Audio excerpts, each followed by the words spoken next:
قد خلت من قبلكم سنن فسيروا في الأرض فانظروا كيف كان عاقبة المكذبين. السلام عليكم ورحمة الله وبركاته.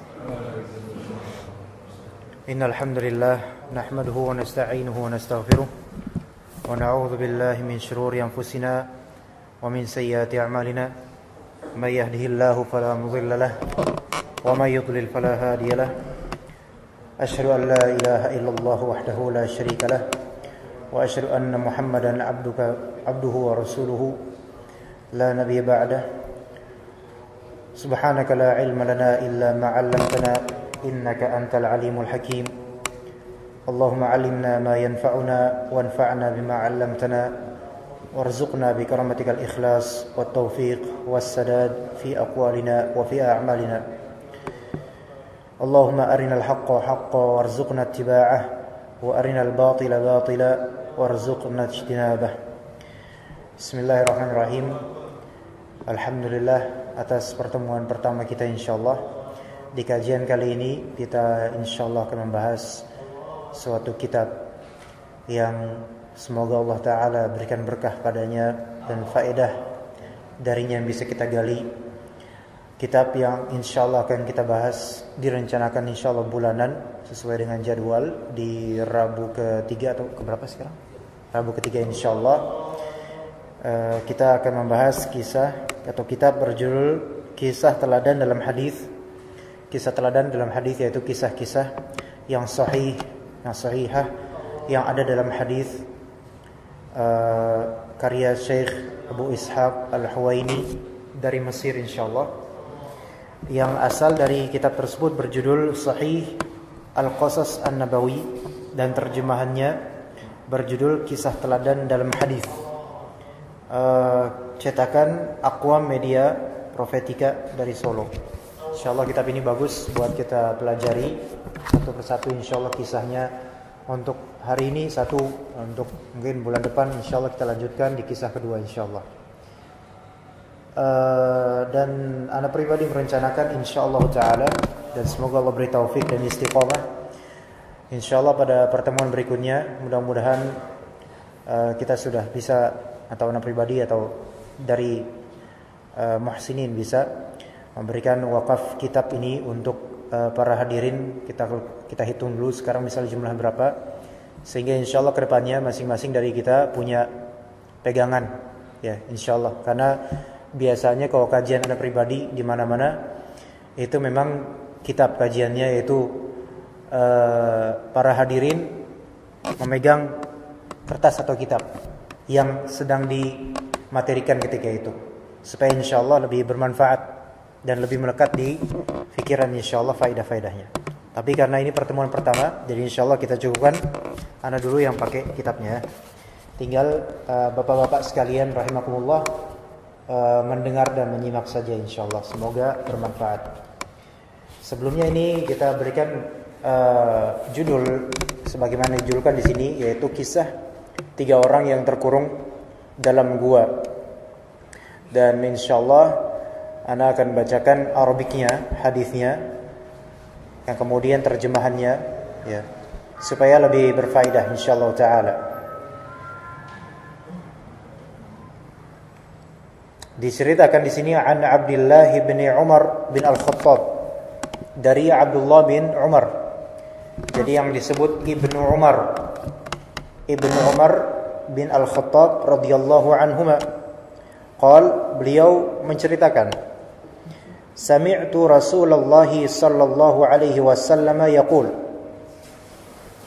Saya pernah mendengar Rasulullah sallallahu alaihi wasallam pernah bercerita, Intalaqa thalathatu nafarin mimman kana qablakum. Dahulu ada 3 orang, thalathatu nafarin, 3 orang, ya, 3 ini laki-laki. dari kalangan orang sebelum kalian itu pergi berkelana. Ya, 3 orang ini dari sebelum kalian, yaitu dari sebelum zaman sahabat. Maksudnya di sini dari kalangan Bani Israel. Kita tahu kalangan Bani Israel itu keturunan dari Nabi Yakub. Jadi Nabi Ibrahim punya anak yang pertama Ismail. Nabi Ismail itu yang nanti kelak akan di bawahnya nanti kaum Arab.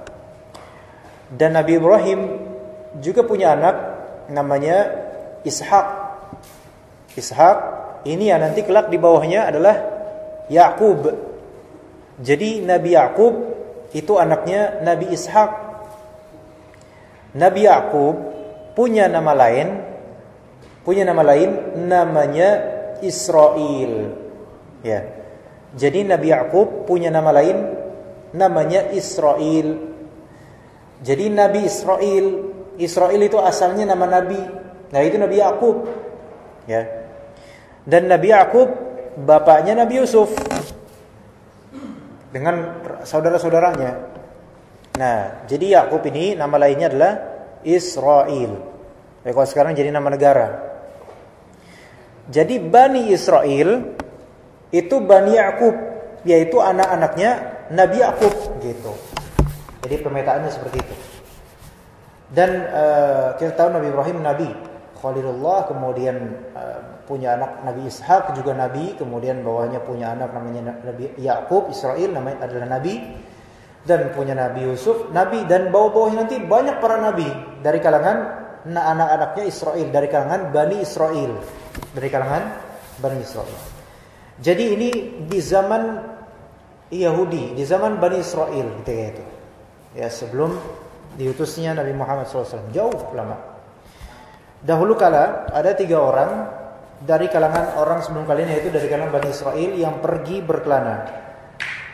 Hatta awahumul mabitu ila gharin fadakhaluhu. Sampai akhirnya mereka menemukan sebuah gua. Kemudian mereka pun masuk ke dalamnya. Ya, jadi kalau zaman dulu berkelana itu kan nggak kayak sekarang, mudah. Dulu ada yang pakai onta, ada yang jalan kaki. Kalau nggak punya onta, nggak punya kendaraan, pakai kuda. Kalau lebih punya, atau kalau punya kuda. Dan kita bayangkan zaman dahulu tidak ada transportasi elektronik dan teknologi yang lebih daripada seperti sekarang. Maka mereka berjalan, sehingga berkelana itu berhari-hari menempuh perjalanan. Kadang butuh istirahat, butuh naungan di malam hari. Akhirnya menemukan gua. Ada gua, maka mereka pun masuk ke dalam gua itu. Ini masyhur ceritanya, tapi kita ambil faedahnya. Fanhadarat sakhratun minal jabali fasaddat alaihimul ghar. Tak lama kemudian mereka udah masuk nih, mau nginep di gua itu. Ada batu besar yang jatuh dari gunung dan menutupi pintu gua tersebut. Kita tahu gua itu kan biasanya di bukit, di gunung, di bukit dan semacamnya. Bukan di dataran rendah, jarang atau hampir nggak pernah. Tapi di bukit-bukit, di tempat-tempat yang agak dataran tinggi. Maka kemudian Allah takdirkan batu turun, batu besar, dan qadarullah dengan izin Allah batu tersebut menutup pintu gua itu. Sehingga secara logika mereka tidak akan mampu untuk keluar dari gua itu kecuali kalau ada jalan lain dari gua itu. Tapi ternyata memang tidak ada. Selain itu mereka asing, baru tahu ada gua di situ dan tidak tahu ada jalan lain atau enggak. Dan juga pada masa itu lentera itu juga sulit ditemukan. Makanya kita tahu Rasulullah SAW pernah berlindung di dalam gua, ya, dari kejaran kufar Quraisy, yang kemudian Rasulullah sampai dengan Abu Bakar radhiyallahu anhu, dan Abu Bakar, Sayyidina Abu Bakar dipatok oleh ular karena nggak ada penerangan nggak ada. Nah, bayangkan di zaman sebelum itu nggak ada apa-apa di gua itu, gelap gulita, ya. Lebih-lebih ketika batu besar tersebut menutup pintu gua, maka udah makin panik, ya. Kemudian faqalu, maka salah seorang dari mereka berkata, innahu la yunjikum min hadhihi as-sakhrati illa an tad'u Allah bi salihi a'malikum. Salah satu dari mereka pun, mungkin yang paling berilmu dari mereka, langsung berkata, tidak akan ada yang bisa menyelamatkan kalian dari batu ini kecuali kalau kalian berdoa. Harus berdoa ini kepada Allah Ta'ala dengan wasilah, bertawassul. Dengan tawassul dengan apa? Perantara kebaikan amal kalian. Perhatikan di sini, ketika sudah tidak mungkin ini secara kekuatan manusiawi, nggak bakal bisa kita bertiga mendorong batu itu, atau mungkin bahkan kita yang akan celaka karena kita nggak tahu bentuk batunya seberapa, mungkin malah masuk atau gimana. Udah berusaha. Ya, ini ada juga ibrah. Kalau kita udah berusaha benar-benar, maka udah serahkan kepada Allah. Itu satu. Kemudian ibrah kedua, di sini ada ajakan dari salah seorang dari mereka. Inilah pentingnya kita misalnya bersafar dengan seorang yang bertakwa. Iya. Kalau misalnya tidak dengan orang yang bertakwa, mungkin bakal bingung mau ngapain. Ya, apalagi dengan orang yang berilmu. Ya, yang ada hubungannya dengan Allah Subhanahu wa taala. Baik. Maka dianjurkan berdoa kepada Allah. Itu yang kedua. Yang ketiga, bahwasanya tawassul, di antara tawassul yang dibolehkan oleh syariat Islam adalah bertawassul dengan amalan saleh.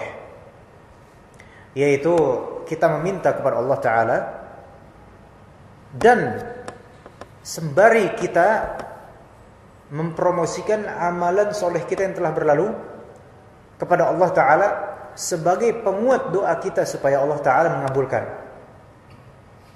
Misalnya tadi ada bapak yang antum menginfakkan 50.000 ke masjid misal. Ya. Dan kemudian setelah menginfakkan, antum berdoa kepada Allah, ya Allah, saya sedang dililit hutang yang banyak misal. Maka ya Allah, semoga dengan saya membantu 50.000 ini untuk masjid, saya memohon kepadamu dengan bertawassul dengan amal soleh ini, semoga engkau berikan lipatan yang lebih sehingga saya bisa melunasi hutang yang besar ini. Itu tawassul dengan amalan soleh, dengan syarat amalan soleh tersebut tidak riya, ikhlas benar-benar. Dan yang kedua, amalan soleh tersebut amalan yang tidak keluar dari koridor syar'i, disebut amal soleh. Nah, nanti akan disebutkan satu persatu amal soleh mereka, tiap-tiap mereka nih, tiga-tiganya nih akan disebutkan satu persatu, yang akhirnya meloloskan mereka dari batu tersebut yang menutup pintu gua, yang secara nalar manusia nggak bakal mungkin manusia bisa menggesernya. Jadi tadi tidak akan ada yang bisa menyelamatkan kalian dari batu ini kecuali kalian harus berdoa kepada Allah dengan bertawassul dengan amalan kebaikan kalian masing-masing. Ya. Kemudian qala rajulun minhum, berkata seorang dari mereka, ini yang pertama nih. Yang pertama berdoa, Allahumma kana li abwan syaikhani kabiran. Ya Allah, sesungguhnya saya mempunyai dua orang tua yang sudah renta, dan saya tidak pernah mendahulukan selain keduanya. Ya. Yani wa kuntu la aghbaqu qablahuma ahlan wala malan. Ya Allah, saya tidak pernah mendahulukan selain keduanya, baik keluarga maupun pelayan, untuk meminum air. Yaitu kalau untuk urusan air, ya Allah, saya selalu mendahulukan kedua orang tua saya daripada siapapun. Nah, kemudian bercerita dalam doanya, bercerita di doanya kepada Allah Ta'ala, dan Allah Maha tahu atas semua cerita itu. Fana abi talabus syajar falam aruh alaihima hatta nama fahalabtu lahuma ghabuqahuma fawajadtuhuma naimaini fakarihtu an uqidhahuma wa ana aghbiqa qablahuma ahlan aw malan falabithtu wal qadahu ala yadayya antadhiru istiqadhahuma hatta barqal fajr was-sabiyyatu yatadaghawna 'inda qadamayya fastayqadha fashariba ghabuqahuma. Ini ceritanya begini. Pada suatu ketika saya pergi mencari kayu bakar.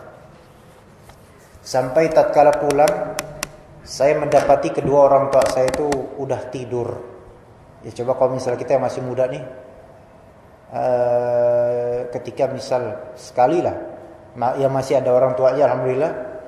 Coba lihat ketika mereka, ya mungkin di mana gitu, ketika mereka sedang tidur berdua, tidur. Apa yang dirasakan? Gimana perasaannya?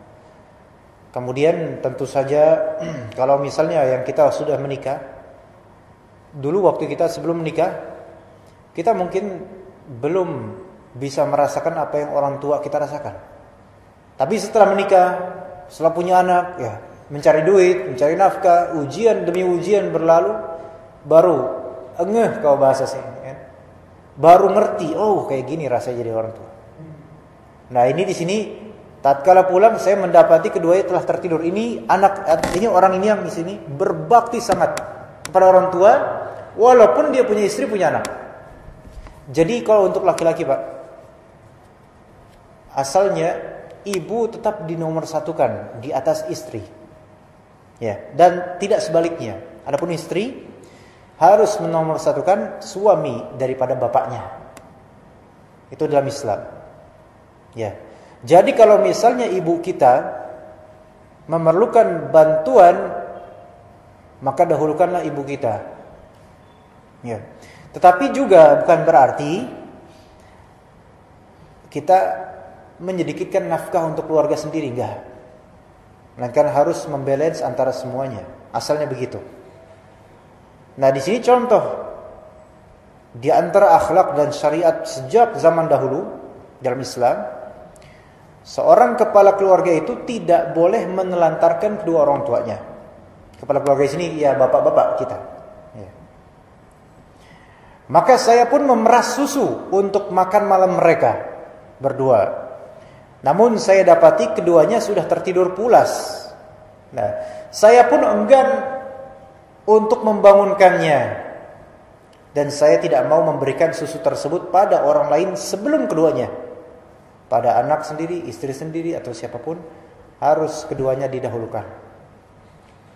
Sehingga saya menunggu dengan tetap memegang gelas. Lihat, bayangkan.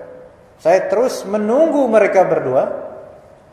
Saya memegang gelas, terus terjaga gelas itu sampai keduanya terbangun pada kapan terbitnya fajar.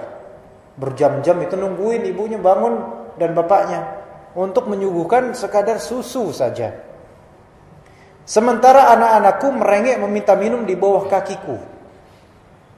Sampai akhirnya kedua orang tuaku terbangun lalu meminum air susu tersebut. Ya ini ketika itu. Kalau sekarang memang sulit keadaannya. Ya, sekarang dahulukan yang memang lebih layak didahulukan. Ya mungkin kita beli susu sedikit masih misalnya kurang, masih bisa ngutang sama tetangga. Sehingga anak pun bisa kita berikan, gitu kan. Jadi ini tidak langsung serta-merta 100% dikiaskan dengan apa yang ada di kita sekarang. Karena nggak mungkin di sini kalau misalnya anak kita merengek nggak kita kasih apa-apa, yang nanti bakal mencak-mencak istri lapor mertua, berabe lagi urusannya. Ya, tetangga terus tahu nih anaknya nangis, nggak diademin, langsung tetangga, wah nih nggak benar nih loh. Jadi memang walaupun ini memang akhlak, namun tidak 100% persis dengan realita kita bisa dikiaskan. Ya. Maka dengan kebaktian seperti ini kepada kedua orang tuanya, mendahulukan hak kedua orang tuanya dibandingkan dengan istri dan anak-anaknya, maka kemudian orang ini bertawassul dengan amalan tersebut. Maka berkata, Allahumma in kuntu fa'altu dzalika ibtigha'a wajhika fafarrij 'anna ma nahnu fihi min hadhihi as-sakhrah. Ya Allah, kalau sekiranya hal tadi itu yang saya ceritakan itu saya lakukan karena ikhlas mengharap wajah-Mu ya Allah, maka keluarkan kami dari tempat ini. Ya. Itu berarti permohonan benar-benar tuh. Udah nyertain ceritanya, kronologinya. Jadi seperti seseorang mengirim proposal kepada donatur. Gitu kan? Ya kronologi kayak gini, wahai donatur. Kami butuh begini-begini. Ya sekiranya ini benar kebaikan dan Bapak donatur bisa mau atau punya berkenan untuk membantu, maka mohon bantuannya gitu. Tapi tentu Allah Ta'ala lebih pemurah daripada siapapun donatur. Nah, kemudian apa yang terjadi? Fanfajarat syai'an la yastati'una al-khuruj minhu. Maka batu itu pun bergeser sedikit. Akan tetapi mereka belum bisa keluar nih. Baru bilang, ya Allah, kalau misalnya saya ikhlas itu waktu itu, tolong dong ya Allah keluarkan kami dari tempat ini. Batu itu pun bergeser dikit, grek, dikit-dikit, tapi dikitnya dikit nanggung. Wah, belum bisa kita keluar. Tapi udah kelihatan sesuatu yang merupakan jawaban dari Allah, udah kelihatan nih. Bergeser. Siapa yang geser? Orang nggak mungkin. Melainkan ini kuasa Allah Ta'ala. Tapi kemudian, wah, gimana nih? Saya udah doa, tapi tinggal 2 orang. Ya udah, sekarang giliran kamu minta sama Allah. Maka orang yang kedua pun, qala al-akhar, orang yang kedua berkata, Allahumma, ya Allah, innahu kanat li ibnatu ammi. Ya Allah, saya tuh punya keponakan. Atau bisa juga dibilang sepupu gitu, sepupu. Ya, sepupu. Kanat ahabban nasi ilayya. Katanya, ya Allah, sepupu saya itu yang orang yang paling saya suka. Wa fi riwayah, dalam riwayat lain, kuntu uhibbuha ka'ashaddi ma yuhibbur rijalu an-nisaa. Ya Allah, sepupu saya tuh mencintainya sebagaimana cintanya seorang laki-laki kepada perempuan dengan cinta yang terbesar gitu. Saya tuh suka banget sama dia, ya Allah. Waktu itu, saya suka banget. Ini pengalaman. Kemudian, fa'aradtuha ala nafsiha famtana'at minni hatta alamat biha sanatun minas sinin. Maka ya namanya laki-laki, ya. Saya pun menginginkan dirinya, ya Allah. Namun ia menolak. Entah alasannya apa, enggak dijelaskan. Hal itu berlangsung sampai datang suatu masa panceklik yang membuat keluarga dia itu kekurangan. Jadi saya tuh suka banget sama dia, ya Allah, waktu itu. Saya berminat padanya. Saya bermaksud padanya, tapi dia enggak mau. Sampai itu berlangsung lama, sampai tiba suatu masa ketika kegersangan ekonomi terjadi. Ya, jadi kere itu perempuan. Nah, maka faja'atni fa'ataituha 20 wa 100 dinar ala an tukhli baini wa baina nafsiha fafa'altu. Hingga pada suatu hari ia datang kepadaku, ya Allah. Ia datang kepada saya. Maka saya pun memberikannya uang sebanyak 120 dinar. Dari dinar itu udah ada di zaman Bani Israel. Supaya apa? Supaya dirinya mau saya pergauli. Maka ia pun menyetujuinya. Waduh, gimana nih? Ini kesempatan emas, Pak. Ya kan? Suka sejak lama, dipendam, dia nggak mau. Sampai dia pun miskin, jatuh miskin, kesempatan emas. Saya bantu dia dengan syarat dia menyerahkan kehormatannya ke saya. Itu berat, Pak. Kalau kita dengar cerita kayak gini, ya oke-oke aja, dengar cerita biasa aja sambil. Tapi kalau kita yang merasakan ini, belum tentu kita selamat, Pak. Karena keimanan kita. Tuh, disyaratkan itu 120 dinar asal kamu mau sama saya tidur. Bayangin, kalau sekarang 120 dinar berapa rupiah, Pak? Berapa? Kita nggak tahu 1 rupiah. 1 dinar berapa rupiah sekarang? Andai misalnya sekarang 1 juta aja misalnya. Atau misal kalau di antara kita punya kekasih yang belum kita nikahi. Kita sodorin cincin emas berapa karat, berapa gram gitu. Mainnya gram. Itu udah kelepek-kelepek lah langsung. Silahkan mau diapain lah gitu kan. Ke orang sekarang. Ya apalagi orang kota gitu kan. Oh udahlah mau diapain gak terserah dah. Bawa aja kemana gitu. Nah di zaman itu laki-laki ini masih mapan. Tapi perempuan ini wah udah kere gitu. Tapi dikasih 120 dinar dengan syarat itu. Ya udah kalau perempuan udah susah namanya orang miskin. Udah silahkan dah. Yang penting saya punya penghasilan buat hidup. Nah kemudian hatta idza qadartu 'alaiha wa fi riwayat falamma qa'adtu baina rijlaiha qalat ittaqillah wa la tafuddal khatama illa bihaqqi Allah.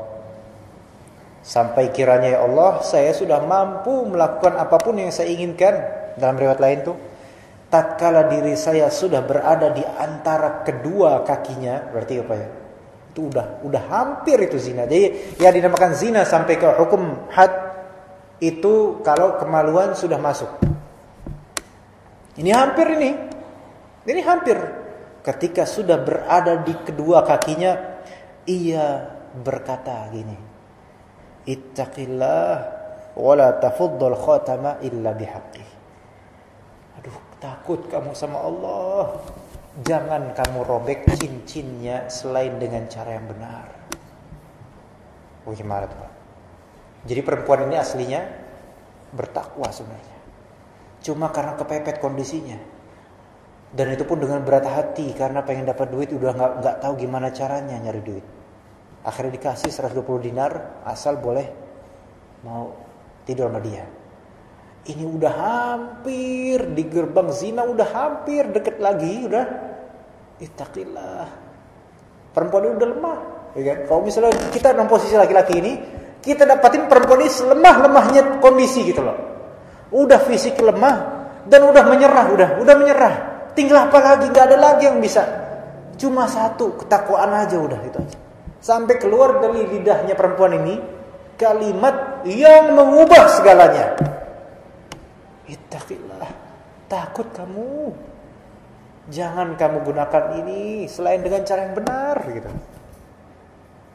Nah, kemudian apa terjadi? Dengan kalimat singkat itu, tapi kalimat itu langsung dari hati dan Allah bantu untuk menyadarkan laki-laki ini.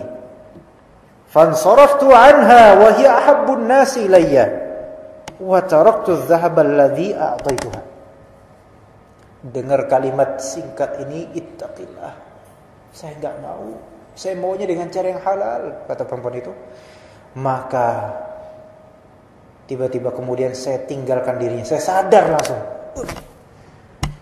Astagfirullah, sadar. Jadi ibaratnya perempuan itu dalam kondisi tertekan, terdampar, udah nggak bisa apa-apa, tinggal ketakwaannya saja. Dan laki-laki itu dalam kondisi tenggelam dalam syahwat. Tapi kemudian diingatkan sama perempuan yang bertakwa ini, takut kamu sama Allah. Langsung setannya hilang semua, tersadar itu langsung. Astagfirullahaladzim. Kemudian saya tinggalkan dirinya Allah. Sedangkan dia itu masih tetap menjadi orang yang paling saya suka ya Allah. Bagaimana kalau misalnya kita dalam kondisi dia nih, kita pengen banget perempuan itu cantik, cakep, udah lama kita pengen, kesempatan emas. Kemudian ternyata dia menasihati saya. Antar kemudian tuh saya malu, tapi saya itu suka, sayang sama dia. Itu jangan dianggap remeh Pak, namanya hati Pak. Laki-laki kayak kita ini tetap punya perasaan. Bukan hanya perempuan. Sekali kita kena panah cinta, itu kadang tidak bisa kita melepaskannya, walaupun kita merasa tidak mungkin mendapatkannya. Kadang begitu. Makanya ada istilah cinta lama bersemi kembali, ya kan? Kalau istilah sekarang tuh cinta lama bersemi kembali. Dulu waktu kita masih muda ketemu, saling wah sayang banget sama itu perempuan. Tapi ternyata nggak mungkin kita dapatkan dia, entah dengan alasan apa. Pak mohon tangan kanan. Nah. Dengan alasan apa nggak bisa. Tapi pas sudah mungkin udah usia berapa 30, 40 ketemu lagi sama dia, cintalah bersemi kembali karena ini yang dulu. Kadang kita ditolak atau semacamnya, tapi masih ada sisa-sisa itu. Seperti laki-laki ini. Dan ini sesuatu yang manusiawi, Pak. Bukan sesuatu yang sebenarnya harus ditertawakan juga, bukan. Tapi manusiawi. Ketika seorang manusia mencintai seseorang dan gak mungkin memilikinya, karena masih ada kepikiran kadang-kadang. Ya. Jadi saya tinggalkan dirinya Allah, sedangkan dia orang yang paling saya cintai, paling saya suka, ya Allah. Dan saya juga tinggalkan semua uang yang saya berikan kepadanya, ya Allah. Jadi udah, dia kehilangan apa, Pak? Kehilangan orang yang dia cintai. Dia sendiri yang pergi karena takut, malu. Tapi sayang. Dan dia juga kehilangan semua harta yang telah diberikan. Udah, saya relakan, udah, saya tinggalkan. Kemudian Allahumma in kuntu fa'altu dzalika ibtigha'a wajhika fafruj 'anna ma nahnu fiih. Ya Allah, kalau sekiranya saya lakukan itu dengan ikhlas karena mengharap wajah-Mu ya Allah, maka keluarkanlah kami dari tempat ini. Kemudian fanfarajatis sakhratu ghaira annahum la yastati'una al-khuruj minha. Maka batu itu pun bergeser lagi, Masya Allah. Akan tetapi mereka masih belum mampu untuk keluar. Belum bisa. Berarti masih satu lagi kesempatan. Ini bukan masalah jin dan jun atau apa gitu kan. Ya aku adalah jin, maka 3 permintaan. Enggak. Ini hadis sahih. Kemudian waqala akhar, yang terakhir berkata nih, ini tinggal satu sama last chance gitu kan. Yang terakhir nih. Waqala tsalits, yang ketiga berkata, Allahumma istajartu ujara. Ya Allah, saya pernah menyewa beberapa orang pelayan. Ya, saya punya beberapa anak buah waktu itu. Ya. Kemudian wa a'taituhum ajrahum ghaira rajulin wahidin taraka alladhi lahu wa dhahaba. Dan saya telah memberi upah kepada semua pegawai tersebut kecuali satu orang. Ini hak, harus membayar karena menyewa orang, pegawai. Karena orang itu telah meninggalkan upahnya tanpa mengambilnya. Jadi ibarat kita ini punya perusahaan, anak buahnya banyak gitu kan, udah digaji tiap bulan. Tapi kemudian ada salah satu pekerja kita, pegawai kita, dia tidak mengambil gaji itu dan dia pergi gitu aja. Ya, nggak tahu alasannya apa, pergi gitu aja, kan? Nah, fathammartu ajrahu hatta kathurat minhum amwal. Maka kan ini ada sisanya nih. Ibarat kalau kita, dia tuh gajinya dia 4 juta lah misalnya. 4 juta ini masih ada di saya nih, gajinya dia. Nah, kemudian apa yang dilakukan oleh orang ini, yang ketiga ini? Maka saya investasikan. Berarti digunakan. Investasikan upahnya tersebut sampai menjadi harta yang amat banyak. Jadi 4 juta tadi, berarti 4 juta anggap ya. Itu saya jadikan apa, investasi apa gitu kan? Saham atau semacamnya. Sampai kemudian mendapatkan keuntungan banyak dari gaji yang masih tertinggal itu. Anggap misalnya udah sampai ke 100 juta lah, misal. Jadi tumbuh itu harta. Nah, faja'ani ba'da hin. Kemudian pada suatu ketika dia datang.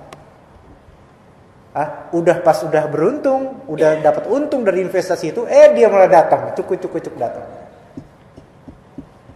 Ya, kemudian faqal, berkata sampai agak emosi, berkata, "Ya Abdullah, addi ilayya ajri."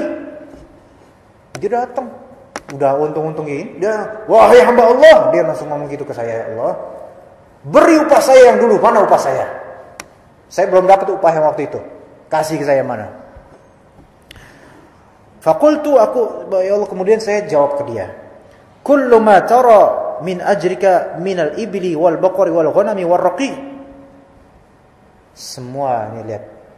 Semua sebenarnya yang saya punya sekarang, yang kamu lihat dari kambing-kambing, ya, dari sapi, dari unta, serta budak-budak ini, Itu semua sebenarnya investasi dari upah kamu. Itu gimana Pak perasaan kita? Jadi ini uang, sebenarnya uang kamu dulunya saya investasiin, sekarang ini yang saya punya. Nah, ia pun berkata begini. Ya Abdullah, la tastahzi bi. Wahai hamba Allah, kamu ngejek saya ya? Kamu ngejek saya. Dia bilang gitu ke mantan bosnya. Kamu ngejek saya ya? Maka saya jawab, La astahzi'u bika. Saya enggak bermaksud mengejek kamu. Maksudnya dia enggak terima. Pokoknya maksudnya gini, pokoknya semua hasil harta yang, maksudnya semua hasil gaji saya yang kamu investasikan buat saya. Gitu maksudnya. Kemudian fa akhadahu kullah. Kemudian dia pun mengambil semua harta tersebut tanpa menyisakan sedikit pun buat saya. Karena apa? Merasa itu semua hak dia. Ya karena memang asalnya uang dia 4 juta tadi, ibarat 4 juta diinvestasikan oleh saya tanpa izin dia. Dan itu berarti kan hasil investasinya juga haknya dia asalnya. Gitu. Itu gimana Pak perasaannya Pak? Ya, pas udah kayak gini aja lu baru datang, ya kan? Ya. Udah gitu ya udah selesai. Akhirnya diambil ke dia, gimana perasaannya itu? Ya Allah, hilang semuanya, udah hilang kayak dunia tuh. Sakit hati kan? Fastaqahu falam yatruk minhu syai'a. Kemudian dikatakan, Allahumma ya Allah, in kuntu fa'altu dzalika ibtigha'a wajhika. Kalau saya sekiranya mengerjakan hal itu karena ikhlas mengharap wajahmu ya Allah, fafruj 'anna ma nahnu fih, maka keluarkanlah kami dari tempat ini. Fanfarajatis sakhratu fa kharaju yamsun, maka bergeserlah kemudian batu tersebut, akhirnya mereka keluar dari tempat tersebut. Walillahil hamd. Selesai cerita. Hadis riwayat Bukhari dan Muslim. Jadi faedahnya banyak Pak dari itu. Disyaratkan bagi kita Pak, kalau suatu ketika kita sedang mengalami kesulitan, jangan sungkan-sungkan menyebut kebaikan yang pernah kita lakukan dengan ikhlas kepada Allah semata. Ya, pasti di antara kita tuh pernah melakukan suatu kebaikan yang benar-benar ikhlas ketika itu. Apa? Ingat-ingat. Supaya modal nanti ketika kita nanti butuh sesuatu, kita berdoa bertawasul, ya Allah saya dulu pernah gini-gini, tolong dong. Dengan amal itu tolong berikan apa. Itu namanya tawasul dengan amalan soleh, dan itu boleh. Dengan amalan soleh berupa bakti sama orang tua misalnya apa. Meskipun misalnya ya Allah saya dulu pernah lagi main game, orang tua saya nyuruh saya beli minyak tanah. Kemudian dengan berat hati itu saya karena pengen berbakti, saya beli minyak tanah, saya tinggalkan game. Itu bisa Pak untuk menjadi tawasul. Itu memang hal yang remeh banget, apaan sih kayak gitu buat doa. Allah Ta'ala itu tidak akan menyanyiakan, gak bakal. Dan amal-amal lain, misal kita ketemu, ya Allah saya itu pernah melihat ada semut yang sedang berenang di air, itu bahasa kayak gitu. Padahal maksudnya apa? Semut itu lagi kesulitan gitu kan, kelelep gitu. Kemudian saya dengan telunjuk saya iniin ya Allah, terus saya taruh di daun. Ikhlas, gak dilihat siapa-siapa, hanya Engkau ya Allah yang melihat.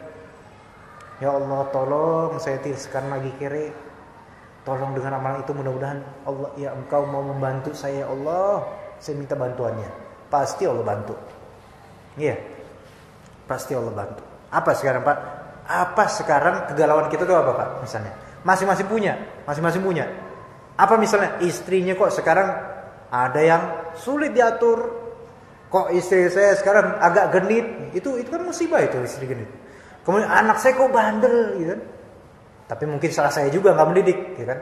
Atau tetangga saya suka ngomong kotor ke saya, atau gimana? Apapun masalah itu kita minta sama Allah, karena di antara nama Allah itu Al-Mudabbir, yaitu yang mengatur segala urusan Pak. Jangankan urusan kita, urusan binatang aja itu Allah udah atur. Jangankan kita pas lagi melek kayak gini Pak, kita lagi tidur aja sebenarnya kita udah diatur urusan darah kita, ya semua urusan nafas kita. Coba Allah nonaktifkan nafas kita, istri kita langsung keluar, udah gak nafas kan?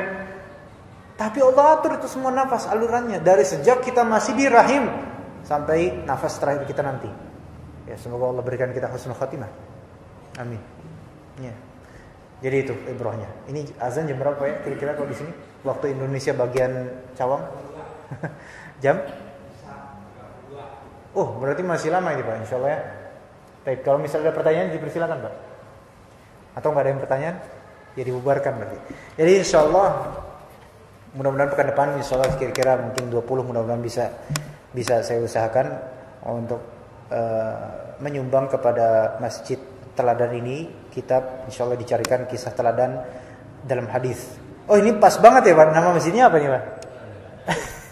Ini qadarullah kebetulan saya lupa nama masjid ini baru ingat sekarang ternyata kisah teladan juga namanya di sini ya.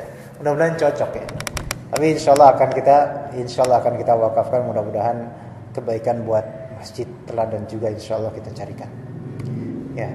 Gimana? Kita cukupkan sampai sini atau ada pertanyaan? Kalau tidak ada kita cukupkan sampai sini aja Pak ya. Insyaallah kita ketemu lagi pada Rabu pekan ketiga. Mudah-mudahan Allah Ta'ala berikan kita kesehatan, berikan taufik dan hidayah, dan berikan rezeki yang bermanfaat, berkah, dan semoga Allah Ta'ala memberikan kita juga amal yang tidak terputus, dan semoga Allah Subhanahu Wa Ta'ala rezekikan kepada kita akhir hayat yang hasan, yaitu husnul khatimah. Betapa banyak dari muslim yang dia hidup mungkin zahirnya di depan manusia itu soleh, tapi ternyata di akhir hayatnya dia su'ul khatimah. Na'udzubillah. Mungkin. Itu mungkin, ya. Ya. Jadi yang namanya husnul khatimah atau su'ul khatimah tidak ada satupun dari kita yang bisa menebaknya. Enggak bisa. Tetapi husnul khatimah dan su'ul khatimah tergantung dari konsisten amalan kita. Maka carilah amalan yang konsisten. Enggak mesti banyak, tapi rutin, terus konsisten, insyaallah Allah berikan. Mudah-mudahan bisa jadi Allah wafatkan kita di amalan tersebut. Itu lebih baik jauh ya, daripada Allah wafatkan kita di amalan yang buruk. Bisa jadi kita misalnya konsisten istighfar atau konsisten bertahlil, yaitu tahlil la ilaha illallah, la ilaha illallah. Siapa tahu la ilaha illallah itu adalah kalimat terakhir kita. Itu Masya Allah. Sebenarnya dalam hadis, siapa yang kalimat terakhir la ilaha illallah maka masuk surga. Ya, semoga Allah Ta'ala pertemukan kita di dunia dan di surga nanti insyaallah. Amin. Kita sekarang ini gak kenal nih. Mungkin Bapak mungkin gak kenal saya. Saya lebih-lebih. Nah, tapi biarlah tidak kenal di dunia, tapi saling berkunjung di surga. Allahumma amin. Allahumma amin. Semoga Allah pertemukan kita dengan kaum muslimin seluruhnya di surga Allah Subhanahu Wa Ta'ala, termasuk dengan 3 orang yang tadi lolos dari gua itu. Siapa tahu? Hanya Allah yang tahu ya. Wallahu ta'ala alam. Kita tutup dengan doa kafaratul majlis. Subhanakallahumma wa bihamdika asyhadu an la ilaha illa anta astaghfiruka wa atubu ilaik. Wassalamualaikum warahmatullahi wabarakatuh.